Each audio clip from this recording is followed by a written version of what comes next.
তো hello guys, welcome to part 2। তো আমরা আগের পার্টে দেখেছিলাম যে বয়েল করেছি, বয়েল করে ওটা নামিয়ে নেব।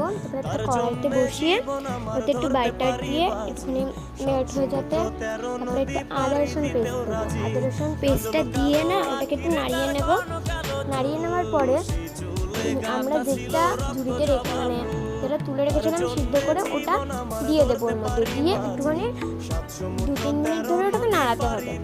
নাড়ানোর পরে যখন বাটারটা একটু শুকিয়ে যাবে তখন লঙ্কার গুঁড়ো দিয়ে দেবো আর দিয়ে দেবো গোলমরিচ গুঁড়ো। এইটাকে দিয়ে এবার আমাদের নাড়তে হবে, একটু নেড়ে চড়ে তারপরে একটু নেড়ে চড়ে তারপরে একটু ভালো করে তারপরে একটু জল দিয়ে দেবো যাতে কড়াইতে লেগে না যায় ওটা। তারপরে একটু ওয়াটার দেওয়ার পরে একটু বাটার দেখতে সুন্দর পাচ্ছ না, আর সামান্য অল্প নুন দিয়ে দেবো। ভালো করে নাড়িয়ে এটা একটুখানি বয়েল হবে, সিদ্ধ হবে। তারপরে ওটাকে আমরা একটা বাটিতে নামিয়ে নিয়ে বাটার দিয়ে দেবো। Bye bye.